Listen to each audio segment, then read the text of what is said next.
Welcome to Your Strata Property, the podcast for property owners looking for reliable, accurate, and bite-sized information from an experienced and authoritative source.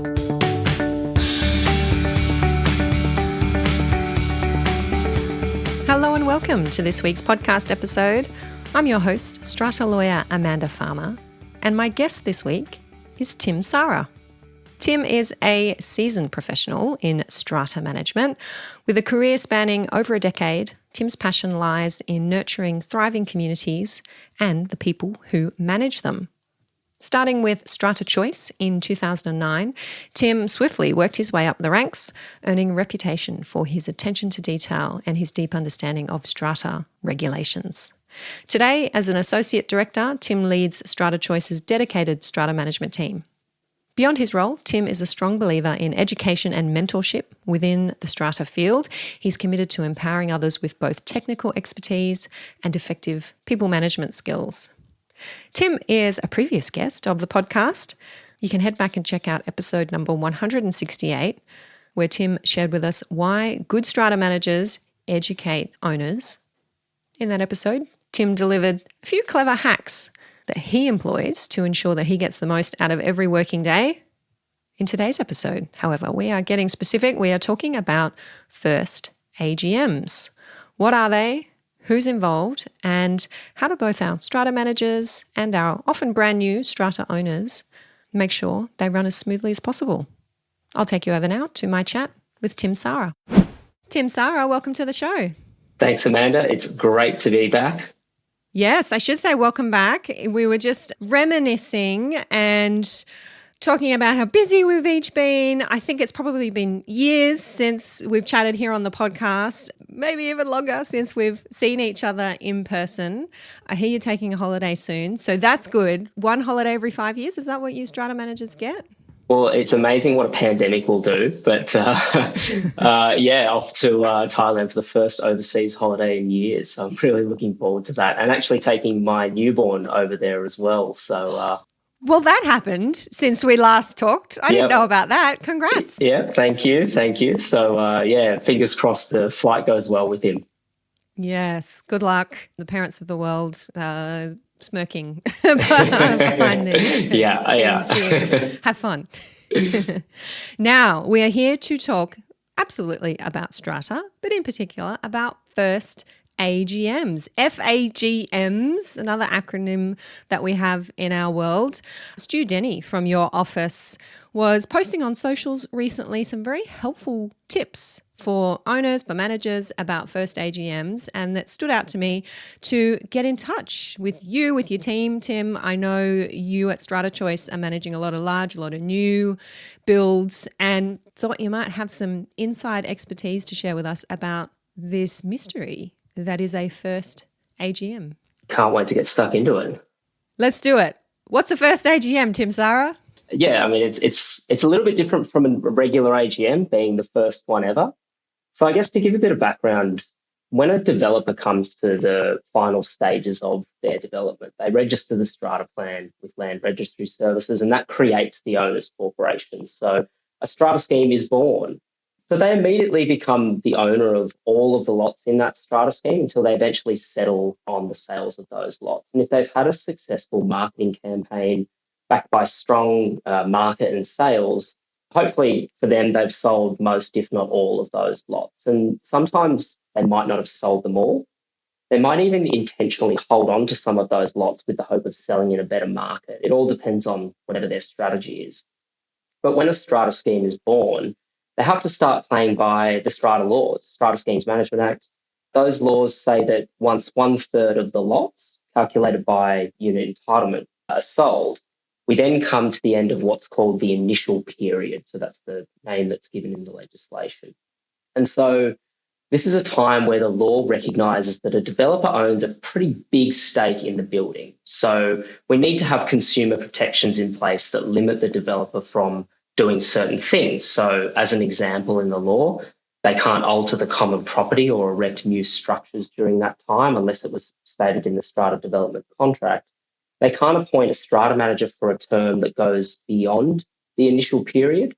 They can't have the owner's corporation borrow money unless they go to the tribunal and actually get orders for these sort of things. So once the initial period's ended, the developer's got 2 months. They've got to convene the first annual general meeting.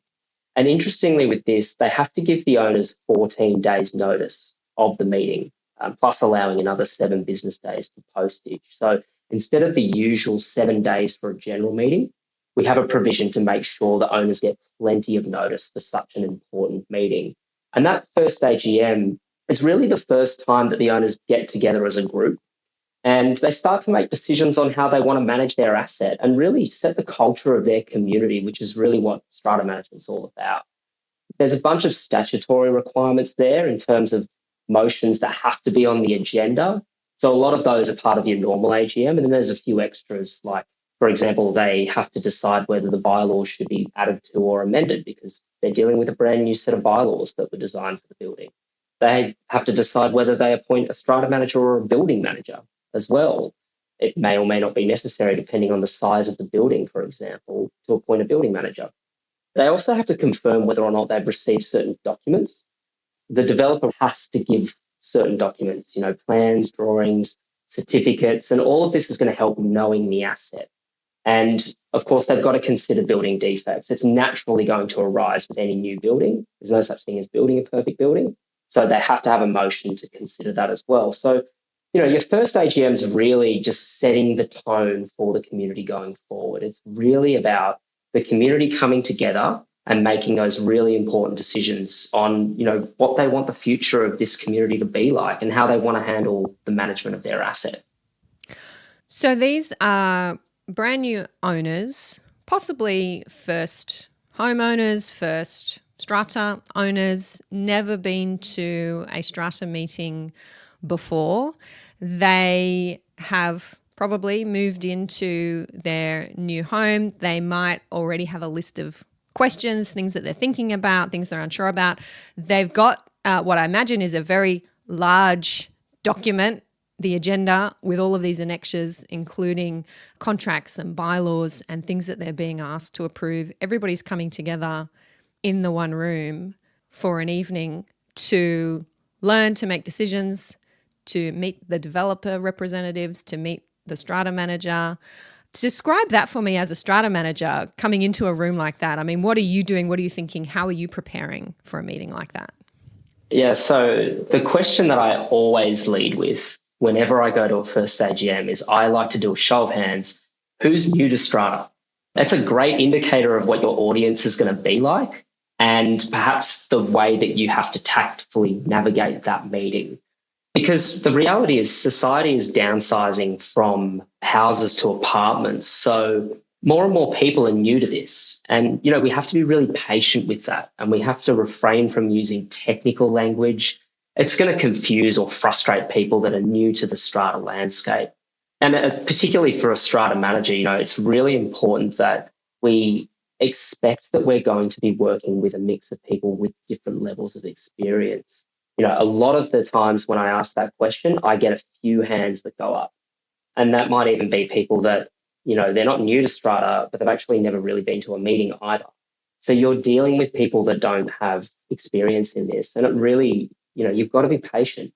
You don't want to waffle on too much. You made the point before. I mean, these are usually held in the evening. They're, hundreds of pages long. It can be a very long meeting. And those statutory motions that I mentioned before, it usually means that you're, dealing with 20 plus motions. And then you've got to have a strata committee meeting following that.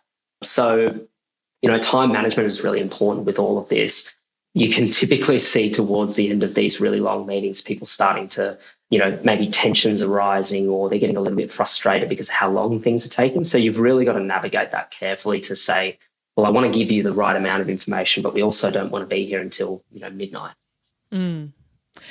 And am I right that you as the strata manager will have already been involved with this building for some time before this first AGM? There is already a contract in place between you and the owners corporation that the developer has put in place, and you have been assisting the developer to get all these documents together to the extent you're able to assist with that, to put this agenda together. So you are there together with the developer coming into this meeting. often seen, I think it's fair to say, in a bit of a partnership. How do you explain that to owners, answer questions from owners about that? And how do you see that relationship, if not a partnership, from your perspective? Yeah, it's any good developer is going to surround themselves with a team of experts. They're essentially managing a project. And so when that strata plan is born, like I said before, they have to make sure that they've got the right experts in place to help them go through that process like you described.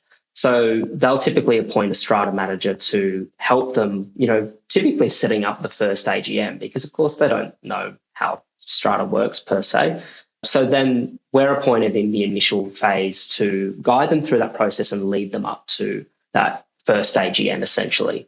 So this is our opportunity as strata managers to help the owners be informed about their asset and how it's all going to work. We're going to assist them, for example, in the first AGM to decide who's going to be their expert panel to help them run it, help them establish the culture of their community. So that relationship then transfers over to one with the owners corporation as soon as the owners corporation is created, because ultimately that's our client. And that's something that strata managers need to be really mindful of, is that, the relationship is now with the owners corporation, and we're there to establish the culture of the community, to help facilitate things, to maintain the asset so that owners can enjoy the benefit of it for many, many years to come, even when the developers, moved on to their next project or anything like that. So we've got to make sure that we engage with the owners. I think one of the things that we like to do, for example, is putting up signage around the building to say, the first AGM's coming up, for us to then go along to that meeting and facilitate it, and then, really take over the reins and work with the owners and the strata committee that they end up electing to then bring in more experts, for example, to help them sort of manage their asset. It's really important to know who your client is at the end of the day. Yes, and I'm so glad that you made that point, because that's the tension that I was hinting at, where I think a lot of new owners coming to that first AGM are seeing you as the strata manager, having been working with the developer for some period of time before that meeting. They're seeing you incorrectly as part of that team. And I think it's just so important for strata managers to recognise that misunderstanding might be there in the room, and to clarify that straight up. As you said, Tim, the owners corporation is your client. We're there to help them establish their community, establish their strata committee, decide who they're going to be as a strata community, and we're there with them.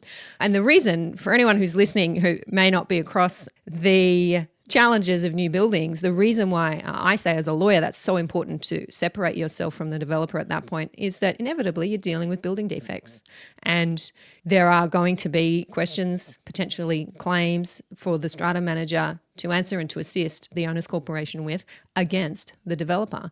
And too often I think our strata managers at these first AGMs and beyond are seen to be too close to the developer and unable to assist in a professional way. Yeah, exactly. I mean, I think of it as akin to being introduced. I mean, as an example, we are referred by owners to manage other buildings that they manage. And that's great. We really appreciate the opportunity to sort of work on other buildings that owners are involved with. And it's just a new relationship with that different building. I'm also mindful as well that whenever you're dealing with these situations, it's really about bringing people together as much as you can. What you don't want is people running off into all sort of different directions. I mean, David Chandler, our building commissioner, is doing a lot of work in that space and really tying together all of the different stakeholders that eventually lead to the owner's asset being formed, and bringing those people together rather than sort of pushing them away. I think that's really important. So we have that challenge of bringing people together, helping them understand why we're all here, who's who. What are some other challenges that you see come up at first AGMs, and how do you help resolve those? Well, like I said, it's informing the owners off the bat. So what I typically see as an issue is where owners have settled on their lot, and just a simple example is that we haven't received strata interest notices from conveyancers yet. So, of course, meeting notices are going out. They're going to the wrong place. They might have sent a strata interest notice and it's got the address that the owner had, 2 years ago when they paid their deposit. So that's I know it's a very basic thing, but it's actually a really important thing. And to get around that, we will do things like putting up notices in buildings to make sure the owners are informed that there's a meeting coming up, and that if they haven't received the notice, to get in touch with us. And that way we can work with them to make sure that they come along to that meeting fully prepared.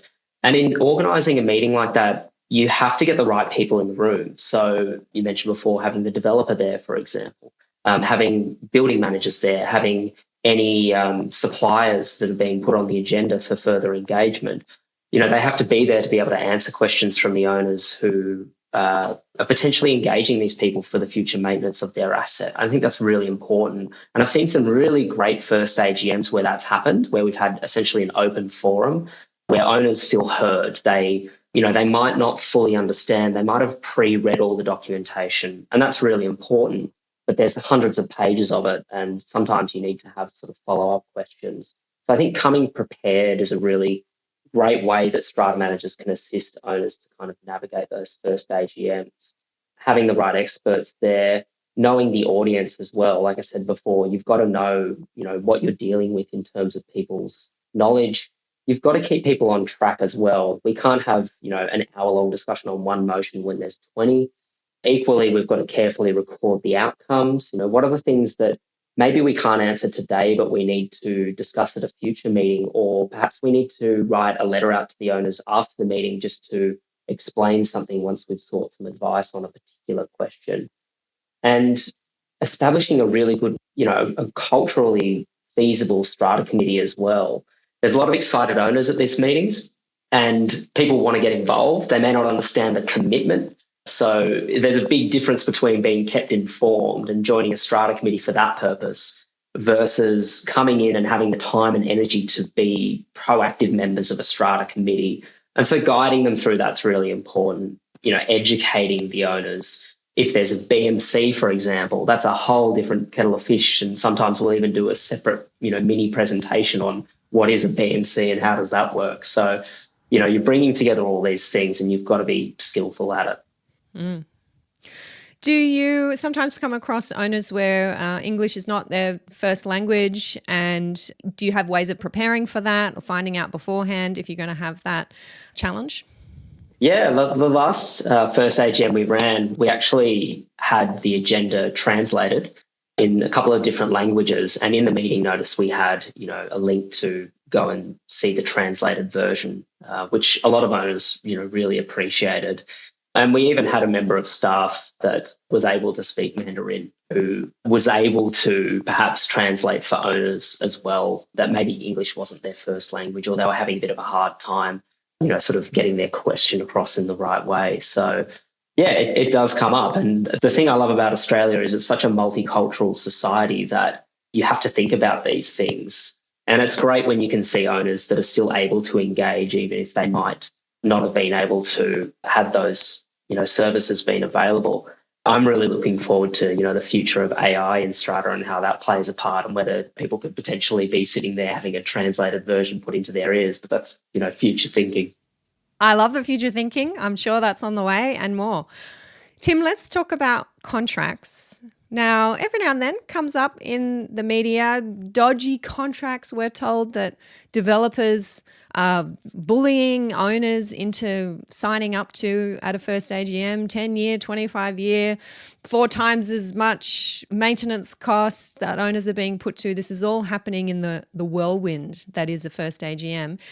Is this a thing? Do you see owners bullied into approving contracts? How do you handle those kinds of motions? Yeah, I know Jimmy Thompson recently wrote an article about this, and he made a pertinent point that we've discussed in this podcast is these first AGM agendas are long. It's like when you sign up for a service and you're asked to, do you agree with the terms and conditions? And, we all scroll through and tick the box and away we go, which, is not a good idea when you're dealing with a multi-million-dollar asset.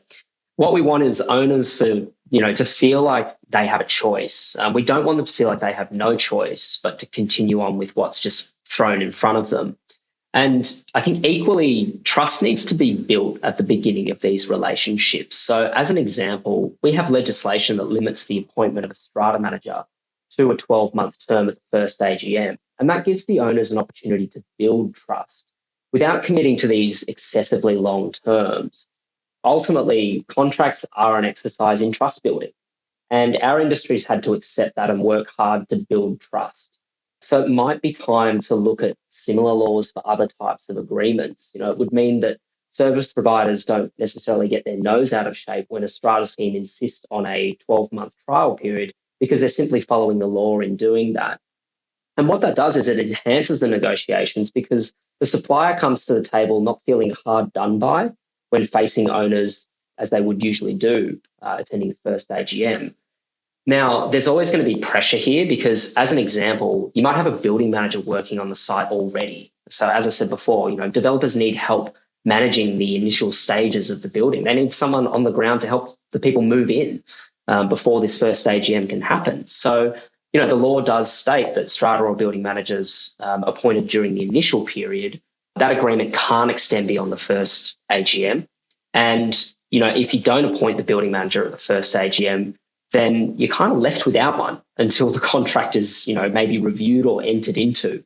And we all know that can take weeks or months. And then all of a sudden you've got a site that's left completely unattended. So it's just an example. I think there's a couple of ways to navigate it. So, being prepared is key. So my number one advice is, when you settle, make sure your conveyancer provides that strata interest notice. Check it, make sure it's correct, double check it, make sure it's made its way to the strata manager so they can record it. The moment that's done, you have your rights as an owner. You can now exercise your right to require motions to be put on the agenda.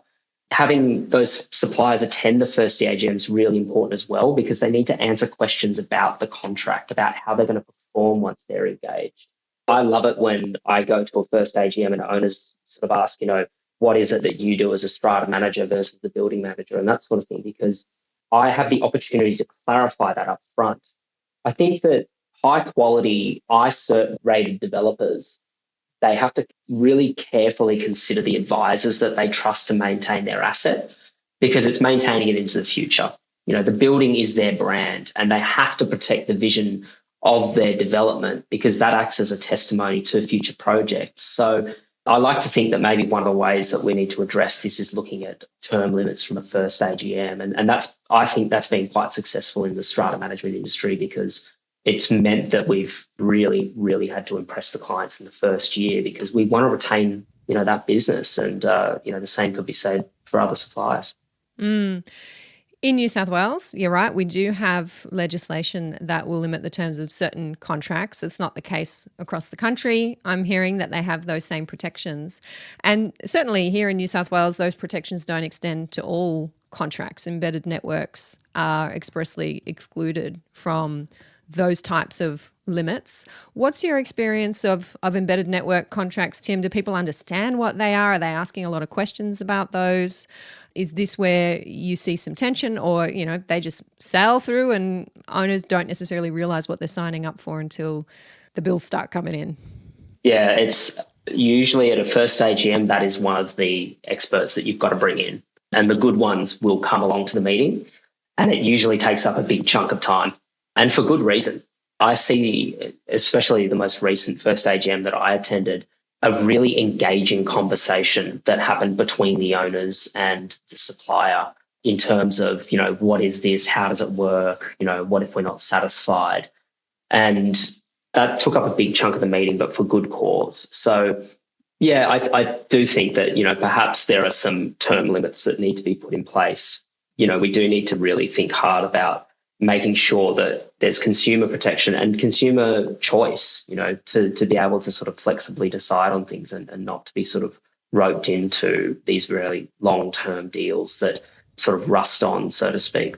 And you can see how it's all linked into what we started talking about, which is what is the role of the strata manager? Who do they act for? Who is their client? What are they there for? And making so clear that you are there for the owners, you're engaged by the owners corporation, and you are their expert to walk them through these decisions, to understand these contracts. You don't work for the developer, you don't work for the embedded network operator. And I think if you can set that up from the beginning, when you get to that part of the meeting where you're talking about these things, then the owners may be more likely to see you there as a guide for them rather than someone to get into combat with or to blame. And I think it's equally important, like I said before, for strata managers to accept that, at the beginning of any new relationship, trust needs to be built. It's no different to dating, to be honest. You have to build that trust over time.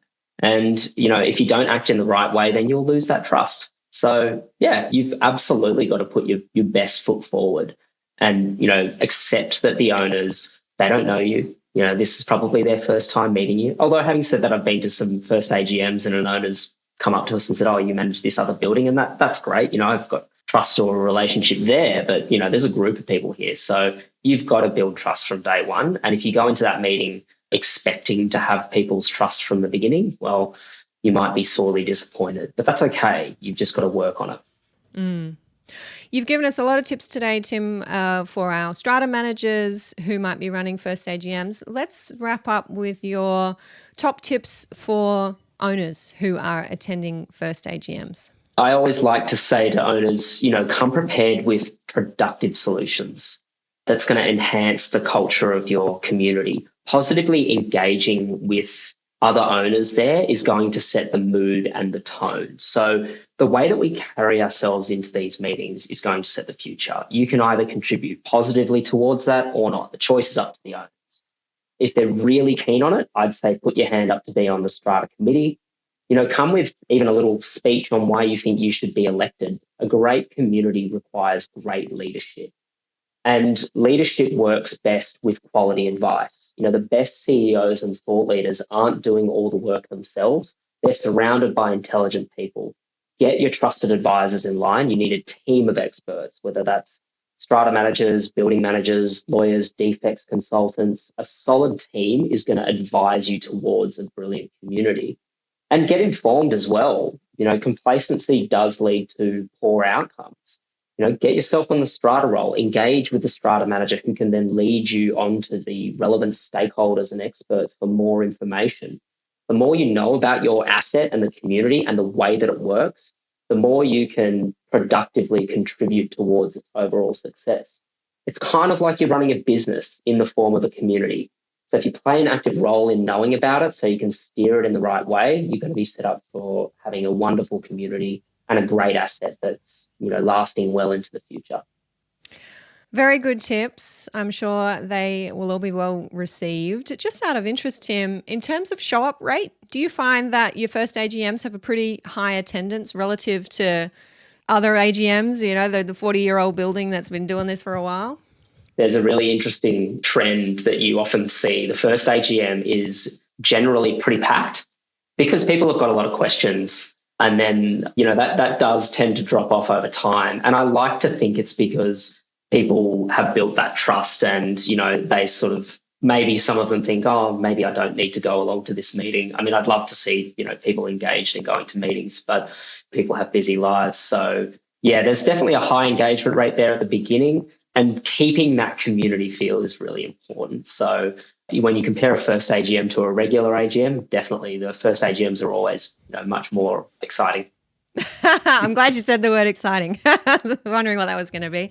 I have attended a few in my time and they're definitely productions, that's for sure. And I see the work that goes in on the strata manager side. Some strata managers will send the team. There'll be 3 or 4 of you there, which I think is great for everybody to get to know each other and to make sure your owners are as informed as possible. And that was our plan today. And I think we have demystified first AGMs, hopefully a little for our listeners. Thank you very much, Tim Sara. My pleasure. Thanks for having me on.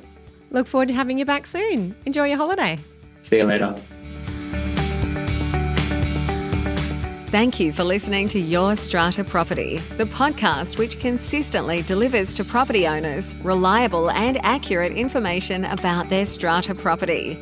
You can access all the information below this episode via the show notes at yourstrataproperty.com.au.